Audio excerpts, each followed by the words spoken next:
Hello, my name is Jim Butterfield, and I'd like to tell you about the Commodore 64.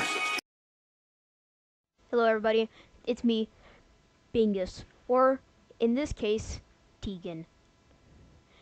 Today's video and today's world, the Commodore 64 is the best and most retro.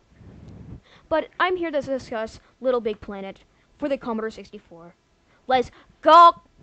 But anyways, for Little Big Planet for the Commodore 64 sounds impossible. How could an 8-bit computer actually run Little Big Planet? Well, that's a simple and easy answer. You remake it, make it 8-bit, or put the sprites into a system where you change it from 3D to 2D. It was used on the SNES and 8-bit systems, like the Sega Master System, and a couple of its games. Also for the Game Boy somehow, with Donkey Kong Land or whatever it's called. And with that in mind, you could see in the game they used 3D sprites and turned those 3D sprites into actual sprites.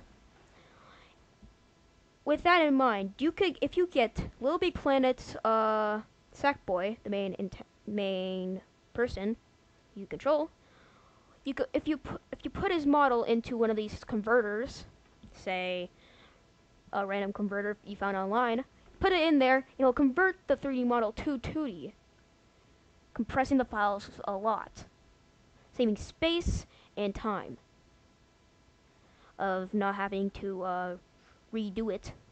But Little Big Planet has one thing, and you could change from foreground to background.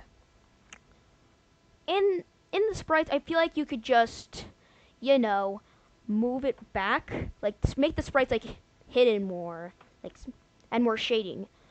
That'd give it the more effect, and you could just code it in. And physics, yeah, if you could get physics on like an app, if you could get physics working, which is possible for that early time, and we know more about it, then yeah, sure. But there's more problems in that. What about the frame drops? You already know if it's 2D is gonna work. Commodore 64 is the boss of computers. Windows, Apple, they're just a knockoff. I don't even know if Apple II came first than the Commodore 64. Oh well. But with everything going on, I feel like it would be possible.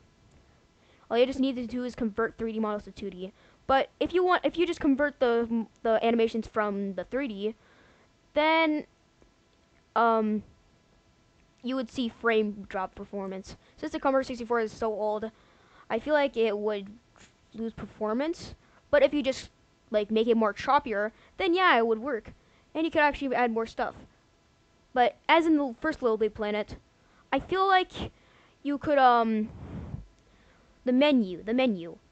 We could easily do that by knowledge of the Amiga ball, for reference.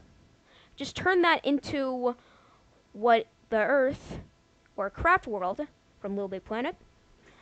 You could easily get the menu down by just making it choppier. And yeah, that's basically my opinion on it. And doo-doo.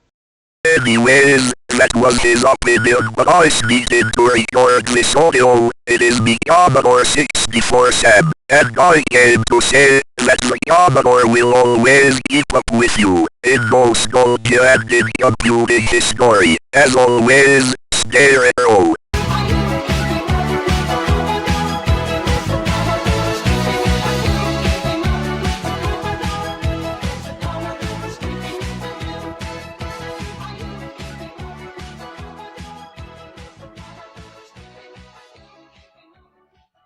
Say for the record, Commodore as a company, since 1983, I'm pretty sure when the Keeping Up with Commodore song came out, I swear, I think it might have the world record for this most subtlest foreshadow of history by like 42 years.